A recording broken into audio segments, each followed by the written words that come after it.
2005's Tideland is a fantasy drama horror film directed by Terry Gilliam, yes, that Terry Gilliam, and adapted from a short novel of the same name written by Mitch Cullen. It is also one of my favorite movies, which, let me tell ya, is a spicy opinion to have, apparently. In circles where people actually know that Tideland is a movie that exists, the film has been repeatedly and almost universally slammed by critics and audiences alike for its disturbing content and its mixture of a both raw and fantastical presentation.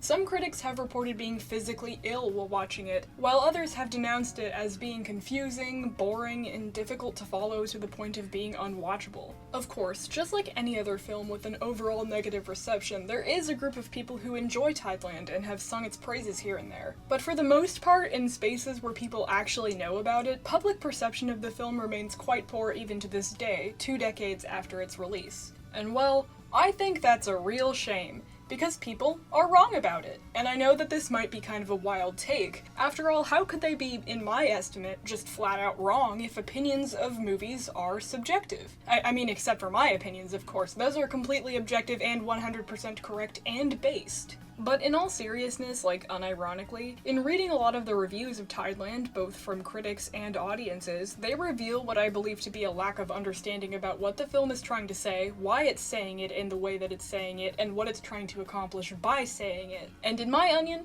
that really sucks. It's sad because I feel like there are probably a fair amount of people who would really like and connect with the film, but are scared off from watching it when they Google it only to see that it has like a 30% on Rotten Tomatoes, which is criminal, by the way. I know that for me, before I first watched it, I had been led to believe that it would be fecal doo-doo dumpy by stuff that I'd heard, and went into it expecting that I would hate it. Little did I know that I would become perhaps the most dedicated Tideland glazer to ever exist. But you know, for people who are not like me and don't purposefully harm themselves by setting out to watch things that they think are going to be dog shit, there is potential for a not insignificant amount of people to turn up their noses at Tideland after seeing its unfavorable public perception, and then miss out on the opportunity to experience something that might deeply emotionally resonate with them. That, and there being the possibility that someone who might otherwise enjoy the film could go into it wanting to hate it, and therefore also lose out on the experience and be unable to connect with it in that way. So, as the self-appointed most dedicated Tideland glazer, I'm going to try to dispel that today.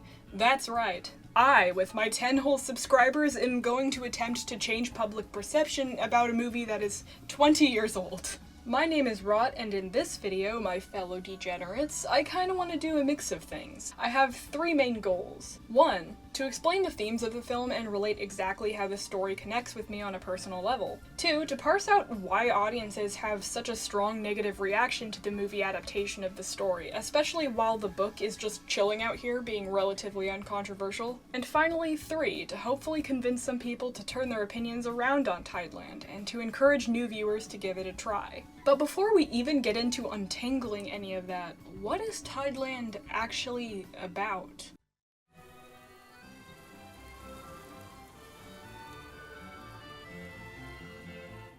Well, so there's this household of 3, a man, his wife, and their young daughter, 11-year-old Jeliza Rose, who is also our prospective character. Jeliza Rose's parents are ass in a bucket. Her mother, called Queen Gunhilda, is emotionally unstable and verbally abusive, whereas her father, Noah, is a dismissive, self-absorbed, and neglectful chucklefuck. What the 2 of them have in common, though, is that they really, really love heroin. It's unclear how long that this has been expected of her exactly, but from the opening scene at their home, it's obvious that making drugs for her parents has become routine for Jeliza Rose. You know, it's a sort of situation where she wakes up, has a bowl of Wheaties, and watches PBS Kids like a normal 11-year-old before promptly whipping out the drug spoon to start cooking. To us, you know, the adult audience watching this and actually comprehending the implications of what is being projected into our retinas, we understand that Jeliza Rose's home situation is dangerous, unstable, and horrifying. But to Jeliza Rose herself, it's all mundane. All of this is just the reality of her everyday, and being steeped in this environment for so long has made it all ordinary for our young heroine. Get it? Heroine? Like, heroin? Subscribe. So, from the perspective of our protagonist, everything is fine and normal at first. She's just living her life with her family, as you do. But this perceived stability, this routine, all changes on a dime for her. One night, her mother dies of a methadone overdose, and Noah is dismayed by this development, but not for the reasons that you would think. He's not particularly sad that his wife is dead, even a little bit. Rather, he finds himself worried about the possibility of the police getting involved, because of course if he calls them to report his wife's death, then they'll probably find out about all the drug abuse, and his ass will land in jail, and social services would take Jeliza Rose away from him. So his immediate response is to, of course, ditch all responsibility for the situation, get the fuck out of Dodge, and spirit Jeliza Rose away right along with him. But before they dip, though, we get an introduction to one of the film's reoccurring elements. That being some of the blackest humor I have ever seen in any movie, like ever. When they find the mother's dead body, Jeliza Rose's first reaction is expressing excitement that they can now eat all of her mom's chalk bars. Please don't be sad. Oh, now we can eat all our chalk bars. Which is then followed by the two of them hurriedly piling items that she loved in life on top of her as a sort of makeshift funeral, made even better by the fact that neither of them are actually giving this any thought at all, to which Noah attempts to light the whole thing on fire, but is stopped by Jeliza Rose, who advises him not to because their whole apartment building could go up in flames. Maybe it's a bad idea. Come on It now. might burn off the whole building. And everyone else. You're right. Yeah, Tideland's tone-shifting dark humor is, in my opinion, one of its more interesting aspects. Many of the jokes in the film are very funny to me, especially in abstract concept, but their inclusion almost makes the film more disturbing than if it were played completely seriously and without any comedic elements all the way through. Like, this father and daughter's big 99-cent store ratchet ass attempt at a Viking funeral for their wife and mother is objectively a very funny concept, but in the context of the rest of the film, this situational comedy moment, along with several others that we will get to later, are just darkly ironic and unsettling in a way that I find difficult to describe. But I love it. Anyways, after Queen Gunhilda's half-assed funeral pyre, Noah grabs his young daughter and flees all the way to rural Texas. You see, he grew up there in an old farmhouse owned by his mother, and believes that he and Jeliza Rose can hunker down there and wait out the cops, especially since his mother is long dead and the house is abandoned. Upon arriving at the farmhouse, it's an absolute dump. The weeds and grass outside are all overgrown, much of the furniture is broken or in disrepair, there are nails sticking out on the floorboards on the porch, and many of the walls are covered in graffiti. And that's not even mentioning all the open windows and holes that easily allow pests in. But Noah and Jeliza Rose stay there anyway, with Jeliza Rose immediately taking all her luggage up the stairs in excitement to see her room. That night, Noah settles down in a chair and has her cook him up a dose of heroin, because who could go even one night without some of that? And after shooting up, he nods off right there in the chair, while music softly plays from the radio beside him. That night, he dies of an overdose. And Jeliza Rose doesn't fully acknowledge it or process it at all. For those of you who aren't aware, heroin is a drug that can cause the user to fall unresponsive for hours at a time after use, a state of catatonia called nodding off, or sometimes just referred to as nodding. Noah refers to this phenomenon as going on vacation. Time for Daddy to go on a little vacation. And Jeliza Rose is very used to this. She is well accustomed to him just being unconscious and out of it for long periods of time. So when he silently dies there in that chair, she just sort of goes on with her life, checking on him occasionally and chiding him for being on such a long vacation. Even sometimes acting like he's ignoring her on purpose as the days roll by. She doesn't fully realize or consciously accept that he's gone, and most horrifyingly, that she's completely and utterly alone. So that's where we are in our story. Jeliza Rose, after just experiencing the death of her mother, has been unceremoniously ripped away from all that she has known and hastily relocated to an abandoned, derelict property in the middle of nowhere. There, the only person around that she can turn to for any help, her father, dies of an overdose on the first night that they spend there. She's now left completely to her own devices, but most fascinatingly, doesn't even realize the gravity of it yet. And right here, I'm gonna pause my summary at the end of the exposition to briefly tell you that if you are interested in basically anything that I've just said, I would highly recommend pausing this video here to go watch the movie, seriously. As I said at the beginning of this video, one of my main goals in talking about the film is to introduce more people to it. So if you think you might actually like it, I would hate to spoil the experience of viewing it for yourself for the first time. You can literally go watch it for free on the Internet Archive right now if you want, and I would recommend doing that before listening to me finish explaining the whole plot. You can even come back for the analysis after you've seen it if you'd like, but don't let me spoil a great experience for you. Alright, that having been said, back to your regularly scheduled programming. Without her father conscious and in the picture, Jeliza Rose simply goes on with her life, though not without any strife. I didn't mean for that to rhyme. She struggles to find something to eat and starts to go hungry, all while she begins to wander around and explore her deceased grandmother's house. And she does this accompanied by 4 disembodied doll heads. Yeah. Presumably because her parents were either too strapped for cash or perhaps just couldn't be arsed to buy their daughter any decent toys, Jeliza Rose spends her time playing primarily with doll heads. She often wears them on her fingers and bobs them around to make them talk, and she treats the heads less like simple toys and more like actual friends, which implies that she likely didn't have any real ones back when she was living with her parents. The doll heads are a fairly important aspect of the story, as they are often the vehicle with which information about Jeliza Rose's thought process is revealed to the audience. She often has long conversations with them, using their differing personalities as a sort of sounding board for each new idea that she comes up with. And through these fictional exchanges that she has with them, we get to see different sides of her psyche as she works out how to tackle each situation she finds herself in. It's honestly a pretty cool way to do that, in my opinion, because the doll's aforementioned individual dispositions add a layer of entertainment value to watching Jeliza Rose, being that there are many scenes and long sequences where she's pretty much just on her own, the only character on the screen. Her banter with the doll heads here and there makes the whole thing feel more natural than if she were merely talking to herself under her breath or something. I also want to note that as the film goes on, the heads begin to talk without her moving her lips, which also helps to demonstrate just how wrapped up in the fantasy she becomes over the course of the story. It's really neat. So with her Barbie head friends, she pokes around in her grandma's old stuff and dresses her dad in one of her wigs and some of her old makeup, but also begins roaming outside into the tall grass surrounding the house. The property is actually fairly large, with many landmarks like trees, rabbit holes, and even an old bus that is sitting flipped upside down next to a set of train tracks. One day, while exploring inside the old bus, she notices a woman clothed entirely in flowy black garb and humming as she walks around the property. Either because she's just playing pretend or because of her genuine, overactive imagination, Jeliza Rose mistakes her as a ghost and runs home to tell her father about it.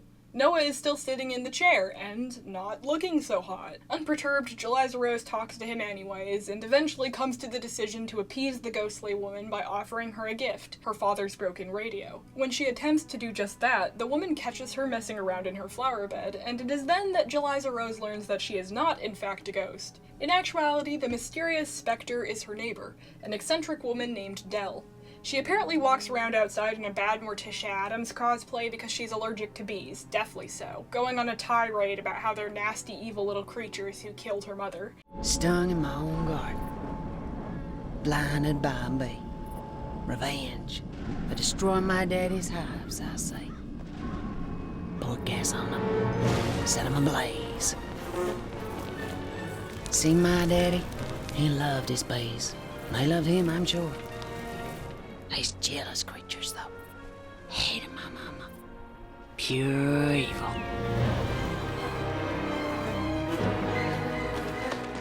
My mama's heart just stopped. And we never had apple pie again. Yeah, I think it might be safe to assume that she's a few sandwiches short of a picnic. Maybe she even forgot the whole picnic basket. Being that Dell is the only other living person that Jeliza Rose has seen in presumably days, she immediately latches onto her and decides that they're friends and will meet up the following day in the same spot for a picnic. Maybe we'll meet again. I'll most probably come by here tomorrow. Around noon. You can just tell she's getting hungrier and is desperate for someone to take proper care of her. But when Dell isn't there the next day, Jeliza Rose looks for her until she eventually comes upon her house. There, peering through the window, she discovers that Dell is a taxidermist. Her house is full of stuffed animals. And she's not living there alone. No, she has a younger brother whose name is Dickens. Returning home, Jeliza Rose approaches her father again, and, well, he's putrefying. As she climbs on top of his lap, he Okay, so you know how when things rot, gas sometimes builds up and gets trapped in the body? When she climbs onto his stomach, it, like, pushes the gas out, and Jeliza Rose scolds him for farting. This mental image of a child, unaware that her father is dead and rotting, bouncing on his corpse until the gases within burst out, to which she chastises him for ripping ass.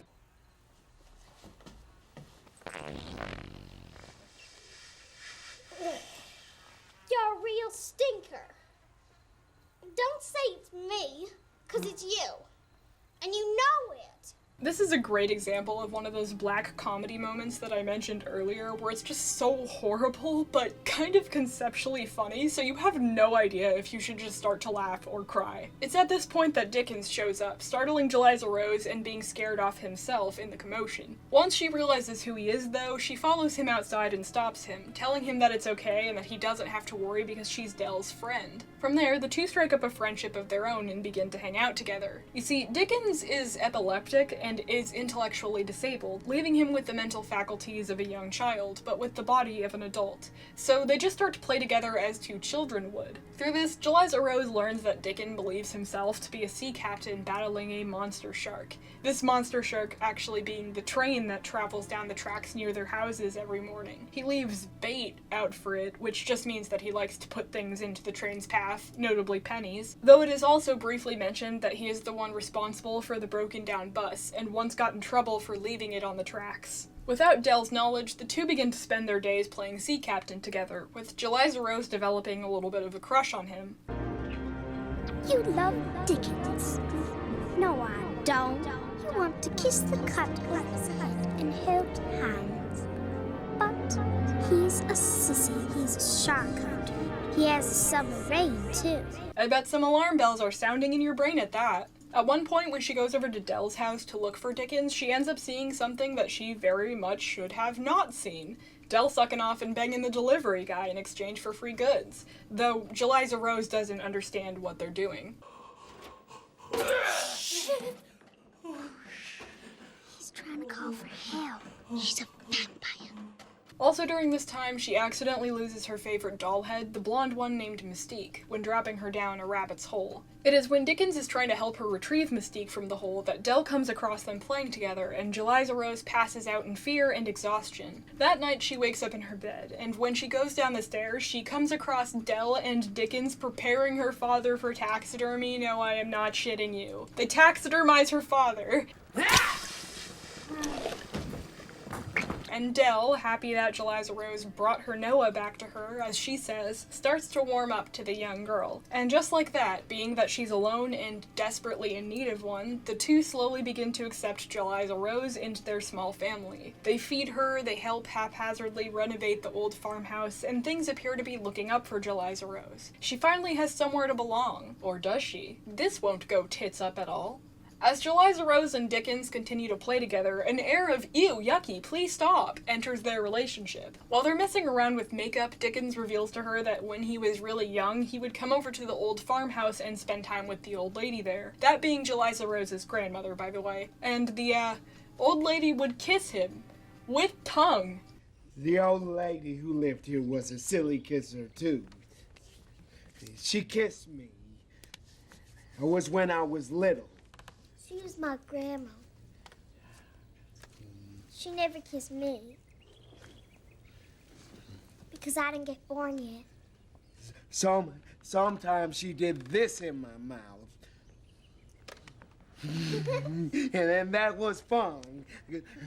It was a snake, I think. It's a goldfish dancing. Some days I'd be here all day kissing with her. Ugh. The two joke around about this, and from there, Jeliza Rose begins to reveal her supposed feelings for him. She decides that they are kissers, which is what she calls two people in a relationship, and the two innocently begin to play around with that idea, neither of them understanding the questionable nature of this sort of thing. It gets to the point that she declares herself Dickens' wife, and says that she's pregnant with his baby. Dickens tells her that he has a secret hidden at his home, and eager to know what it is, Jeliza Rose comes to see him. All the while she is dressed up in a white shawl and flower crown with a makeshift veil, as if in an attempt to look like a bride.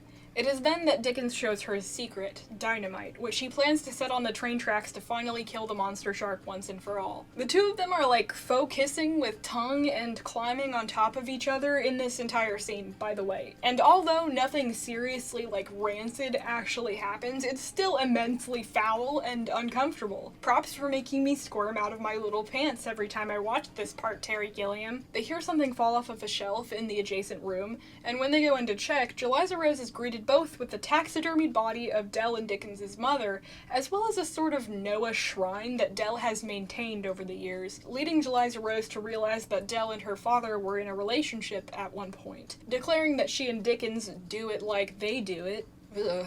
The two lean back in for another kiss when... Oh, fuck. Dell is pissed when she sees this, and though her disgust is rational, the recipient of her anger is not. She lays into Eliza Rose, shaking her violently and blaming her for seducing her brother and being filthy and evil. The stress of the situation causes Dickens to freak out so much that he begins seizing and Dell has to rush in to help. Not understanding what's going on, Eliza Rose attacks her, and in their scuffle, she ends up crushing the head of taxidermied Mom. Eliza Rose takes the opportunity to run off while Dell is distracted, returning back home and seeking comfort in bed beside her preserved father, falling asleep there. After a while, she is awoken by an explosion that blows out the window of the farmhouse, and she of course goes outside to investigate. As promised, Dickens blew up the monster shark with his dynamite and is likely no more, leaving Dell out there searching for him in the wreckage to no avail. While she's wandering the accident site, a woman notices Eliza Rose on her own, and assuming that she's also a victim of the accident, asks her if her parents were in the train with her when it crashed.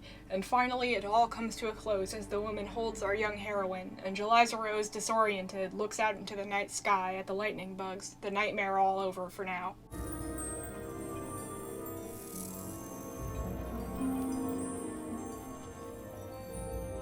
So, wow, that's Tideland.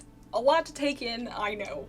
But now that we've thoroughly detailed all of the surrounding context necessary to our discussion, let's take some time to fully analyze the themes and symbolism present throughout the story. Put extremely simply, Tideland is a story about trauma and abandonment. Unlike a lot of stories that attempt to comment on abusive relationships between parents and their children, Tideland does this specifically by highlighting the almost banal commonality of it all. I know that might sound strange, but what I mean by this is that before her mother's death, Eliza Rose is living what is to her an incredibly normal life. Her parents might be abusive drug addicts who have made cooking heroin one of her daily chores, but it's all just fairly typical from her perspective. Whereas many stories about abused children will emphasize the pain of the child experiencing it, showing the audience that the character is actively suffering in their situation, Tideland doesn't depict Eliza Rose as suffering at all, or at least not consciously anyway. Her relationship with her parents isn't perfect for her, but in her eyes, it's fine.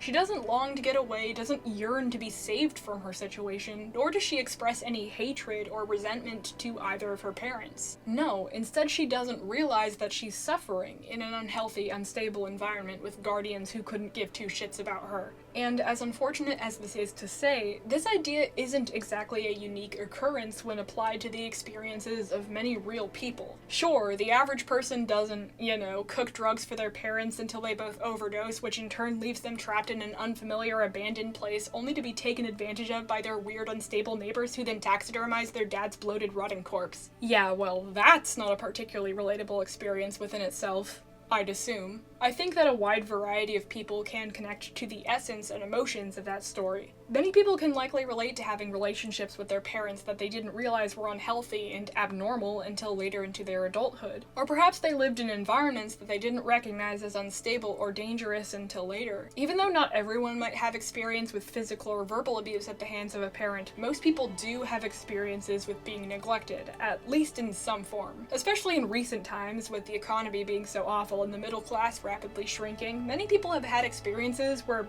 one parent, if they're a single parent home, or even both parents, have to work so much that they end up being unable to properly nurture their kids. And of course, there are parents who just don't care and are callous, cold, and indifferent, so unemotionally invested and distant from their children that they might as well not even be there. And to the kids in these situations, many of them don't even realize how harmful their living environment is or their relationships with their parents are until later in their lives. Once you've lived in an environment like that for long enough, it just becomes normal, unremarkable, okay. And this is what Tideland is trying to express, I think. This idea that not all abuse and trauma comes from parents who make purposeful, malicious decisions to harm their kids, but can often be a result of parents that just don't care enough to be there emotionally for them. Jeliza Rose's parents, Queen Gunhilda and Noah, aren't outright evil people. I mean, they suck.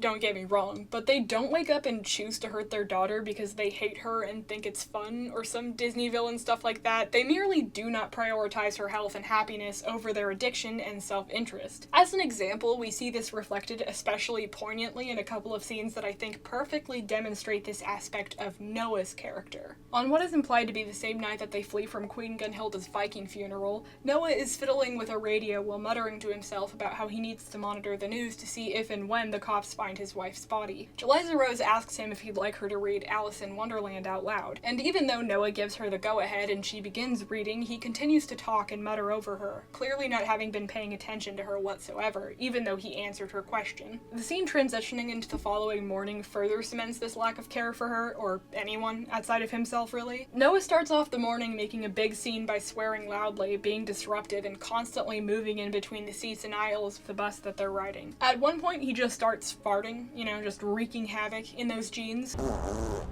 And he blames it on Jeliza Rose, scolding her for cutting air muffins, as he puts it. This really seems to embarrass her, and she gets visibly very upset as she protests this, but Noah, her own father, doesn't even bat an eye at her distress, doesn't even seem to notice it, really, and instead he persists in publicly humiliating her. The first time that I saw the film, I kind of thought that this scene, the one where Noah's ripping ass, was kind of out of place and unnecessary. Like, they're trying to have this funny haha fart comedy moment where it really shouldn't be, but upon rewatch I realized that these scenes go to better illustrate what Jeliza Rose's relationship with her father was actually like. Noah is self-absorbed and very dismissive, and was probably like that throughout all of Jeliza Rose's life, even before his death. He proclaims to care about her, even flees to Texas with her because of a fear that she'll be taken away from him if the authorities discover the drugs in his house. But it's clear that any investment in her comes second to self-preservation and self-interest. He's not a dad with a heart of gold who makes mistakes and hurts her accidentally only because he has an unfortunate addiction to drugs that he can't control.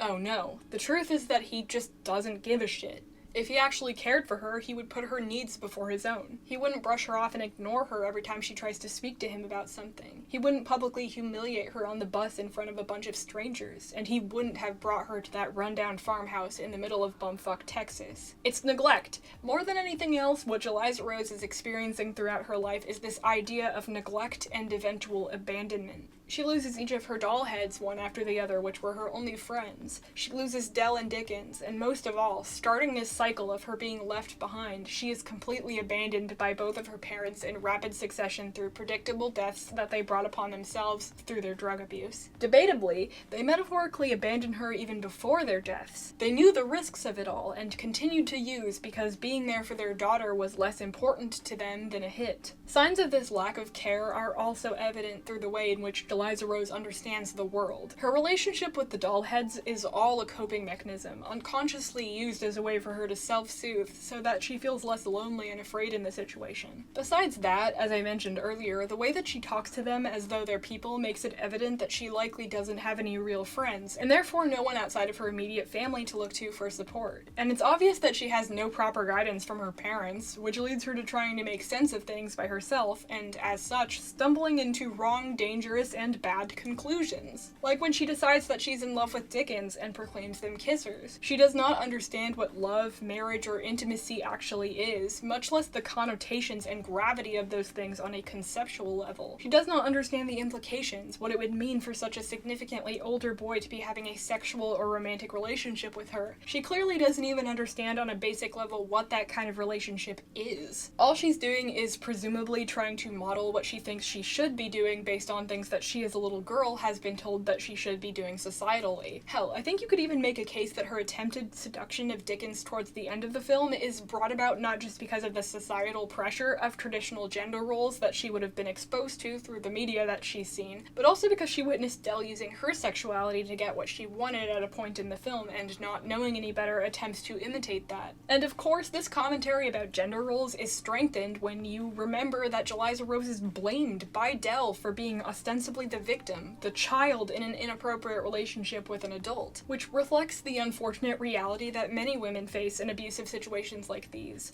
where they are blamed and shamed for being victims before or in place of the predatory men in the situation. Additionally, I also believe that Tideland attempts to comment on the cycle of abuse through characters like Dickens. After all, there's kind of some parallels between Jeliza Rose and Dickens. For example, Dickens has a debatably similar neglectful dynamic with Dell. Dell may be his sister and not his parent, and he may be physically an adult, but Dell is his caretaker and he is cognitively impaired, with a disability that leaves him with a more childlike understanding of the world. In contrast to Jeliza Rose's parents, though, Dell, for all her faults, does seem to really deeply care for him, but that doesn't prevent her from making mistakes while looking after him. A fairly realistic scenario for many parents and guardians, actually. Based on what he says to Jeliza Rose about the relationship he had with her grandmother when she was still alive and living at the old farmhouse, it is very apparent that it has never been explained to him that fully grown adult women tongue-kissing little boys is a cause for alarm. Just like Jeliza Rose has not been told about the nuances and connotations of intimacy, Dickens has not been informed of these things either. And because of this neglect and inexperience, because of his ignorance, Dickens ends up inadvertently preying on and taking advantage of the young Jeliza Rose in the same way as what happened to him, to which neither of them understand is immoral and inappropriate. While we're talking about themes and symbolism, I also want to briefly touch on the significance of the Bogman, something referenced at many points throughout the story. In one of the opening scenes of the film, Noah wakes Jeliza Rose up at what is presumably really late at night with a drug-addled rant about something he found in a book.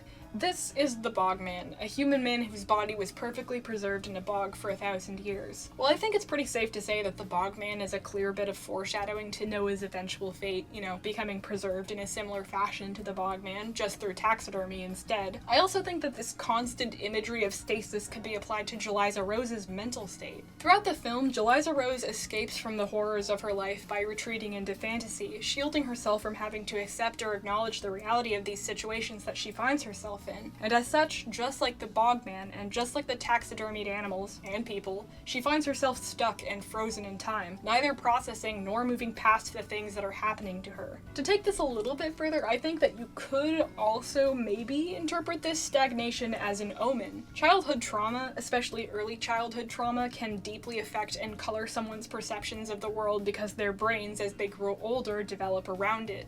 The refusal or inability to process this trauma can lead someone to being trapped in the past, hung up on the things that happened to them all the way into adulthood. And considering that Tideland is a story all about somebody being unwilling or unable to confront their trauma head-on and accept it, this emotional stasis could potentially follow her into adulthood. Maybe that's just me being a little tinfoil hatty in my interpretation of the Bogman, but I think that it's a neat, although fairly grim reading. If anything, I think all of this goes to show that Tideland is thematically very dense and powerful. It has things to say about the cycle of abuse, childhood trauma, unhealthy relationships, abandonment, toxic gender roles, emotional stagnation, maladaptive coping mechanisms, and parental neglect and failure. And to say all of these things, the film goes about it in a very raw, real way, while still utilizing more abstract, fantastical imagery and symbols that provide room for introspection and further interpretation.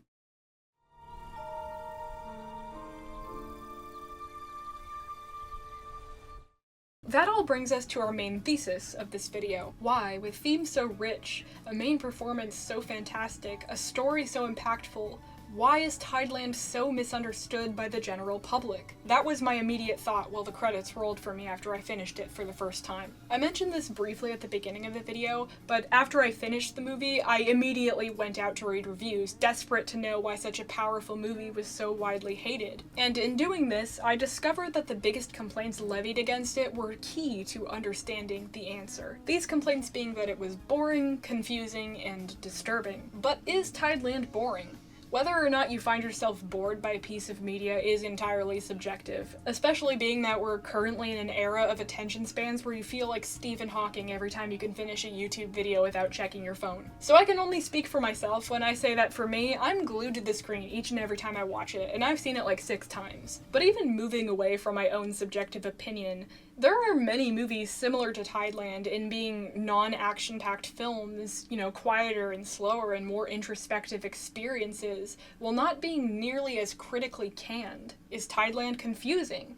Honestly, no. Even as someone who just spent however long talking about the nuances of the symbolism and themes, I don't really think that the film is too difficult to follow narratively, nor do I think that it's super deep thematically. I mean, although the story might deeply emotionally resonate with me, I don't believe that it's trying to say anything that is too complicated for the average simpleton to even remotely comprehend, or something like that. I can see how it might be a little bit bewildering for someone who doesn't personally relate to this story Tideland is trying to tell. Or maybe some of the dark humor and tonal shifts could be perplexing for some audiences. But for wider critics and audiences, I feel like the message it's trying to send is rather intuitive, even for people who maybe don't personally identify with the themes.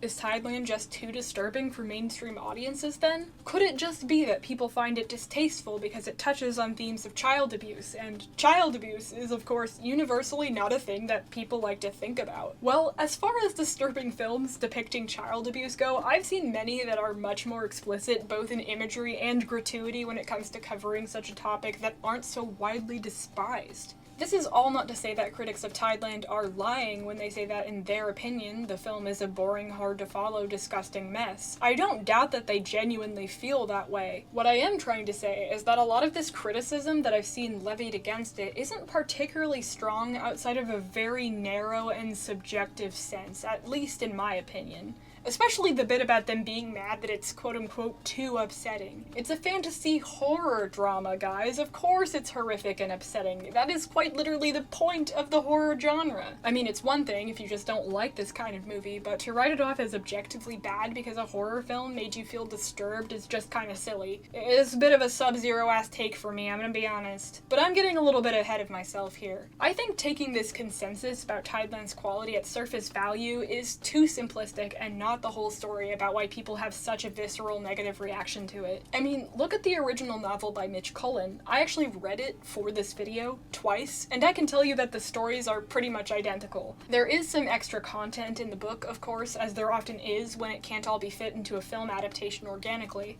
but the plot is so beat for beat the same that some of the dialogue is word for word adapted from the book into the movie script. And the book isn't nearly as controversial, and was actually fairly well received by most critics upon initial publication. Whether they might realize it for themselves or not, this is why I think that there are other reasons at work that could better explain why people hate Terry Gilliam's film adaptation of Tideland so fervently. And after doing a little bit more reading, more exploration into reviews of the film, and even some more self-reflection, I have come up with a theory. I think that the specific way in which the story is presented is exactly why the film rubs so many people the wrong way. It's the presentation! And this, my friends, is found primarily in the innocence of the film's third-person perspective, as well as the way abstraction and tangibility are used in juxtaposition to one another. I realize that the highlighting of third-person perspective in regards to a movie might sound a little bit strange, but there is such a thing as adding a first-person viewpoint to a film, such as through an internal monologue or voiceover narration. But I don't think that it would be much of a stretch to say that most movies are told in a wholly third-person perspective, in which the audience merely watches the characters do things and are meant to parse out their motivations based on context clues and the dialogue available to them. Conversely, in the novel written by Mitch Cullen, the story of Tideland is told through a first-person perspective. While Jeliza Rose's conversations with the dollheads are still used as a tool to further show how she rationalizes the things that she's going through and comes upon the decisions that she makes, the reader is also given a direct look into how and what she thinks about the things that she experiences. Through the book's narration, we get things like her exact extended feelings about her parents, her internal reaction to their deaths, and a clear view into how she sees and interprets her life before and after she ends up at her grandmother's old farmhouse. This is not how Terry Gilliam's Tideland operates. There is no internal monologue or voiceover narration that reflects Jeliza Rose's thought processes at any point in the story. We never get a direct look into her head,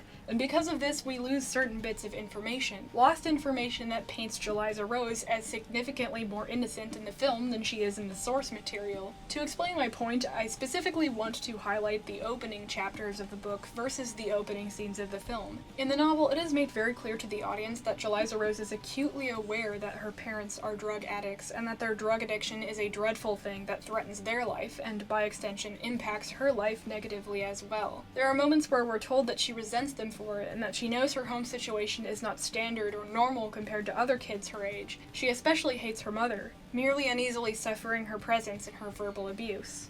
I can't say when it was exactly that I began to hate her, but I suppose it started after I turned 9. By that point, my parents were full-time junkies. My father was incapable of touring, and he had grown emaciated and weak. My mother, on the other hand, had ballooned in weight, so much so that on the rare occasions when she managed to climb from bed, the springs creaked as if groaning relief, and the mattress continued to sag with the impression of her body. Even if we can infer that she, being only 11, maybe doesn't fully understand the implications of her parents' abuse and drug addiction, it's obvious that she's not fully ignorant to it. Hell, when her mother ODs, she's portrayed as being overjoyed and has a snarky internal quip about the danger of methadone in response to her father lamenting trying to get her clean by switching to it from the heroin.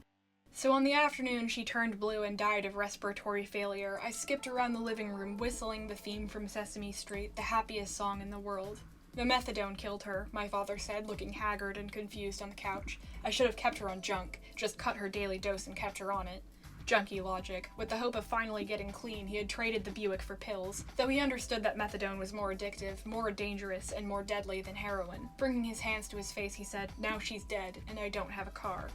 In contrast, the film adaptation has none of this added context. There are no points in the story where Jeliza Rose acknowledges that her parents' vacations are actually dangerous drug trips. There are no moments where she demonstrates any resentment towards them for treating her poorly or losing themselves to heroin. And there isn't even anything to suggest that she understands the gravity of her living situation.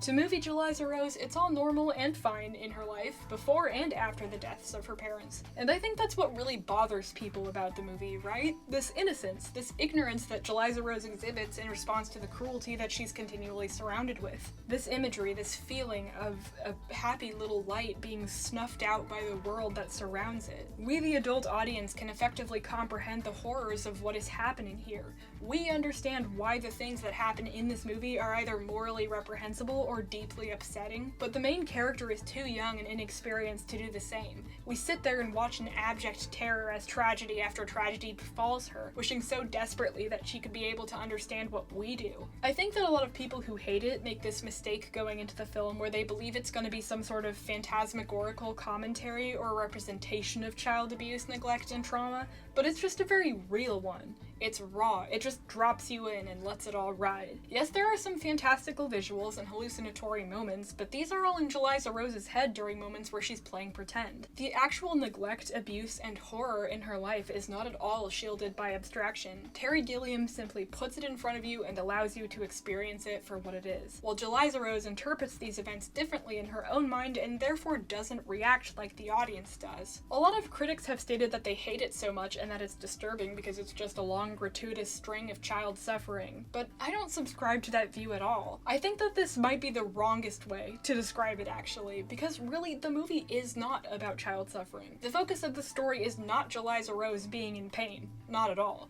While she certainly has some bad and scary moments here and there throughout it, for the most part she experiences everything as though she's in a fairy tale. Because from Jeliza Rose's perspective, from a child's perspective, this movie is not but a grand adventure. The story is specifically inspired by and references Alice in Wonderland many times for a reason.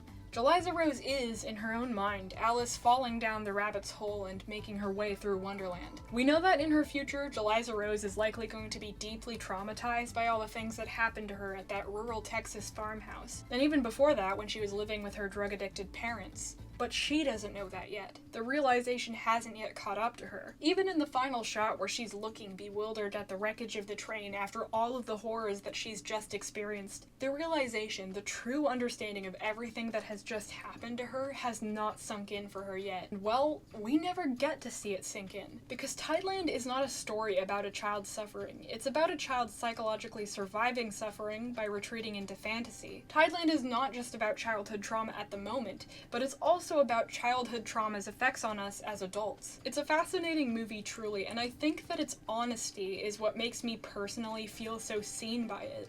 As it turns out, I have my own fair share of childhood trauma and past experiences with abuse and neglect. My childhood was, in retrospect, not always sunshine and rainbows, and just like Jeliza Rose, I dealt with a lot of it by dissociating and pretending that everything was alright in my own little fantasy world. And I feel like most people have comparable experiences to some degree. Even for those of us who had okay to decent childhoods or positive relationships with our parents, there are probably events and experiences that weren't perfect, were scary even, but that we coped through despite them. I think that we see a little bit of ourselves in Jeliza Rose, and the thought that some of our childhoods were not as pure and that our parents were not as perfect as we once thought they were is upsetting to us. And that's what makes this film so viscerally uncomfortable to so many people. That's why some people are so disturbed, upset, and disgusted by this film that they loathe it. And that is why it's so controversial in comparison to the book, or even other movies that touch on similar themes and ideas. Terry Gilliam's 2005 film Tideland is not perfect and is not going to be for everyone, a fact that is especially emphasized by the sheer amount of people out there who hate it. But if anything, I think that it's a film that needs re-examining in our modern times, because to me it's symbolically and thematically rich. It's full of great performances by all of the actors, but especially from Jodelle Ferland as the lead Jeliza Rose. It's funny, disgusting, beautiful, horrible, and devastating all at once. And for capturing something within it that's so personal yet so universal that it chills most audiences right down to their core, it's one of my favorite movies. In 2 words, Tideland is a misunderstood masterpiece, and I hope this video has served its purpose in making more people just think about it. I want to thank everyone for watching this probably very pretentious analysis. If you have any thoughts about Tideland yourself, feel free to share them down in the comments below, because I really enjoy reading other people's interpretations and feelings about media that I adore. It's always just so fun for me to see how the same story can impact different people in such different ways.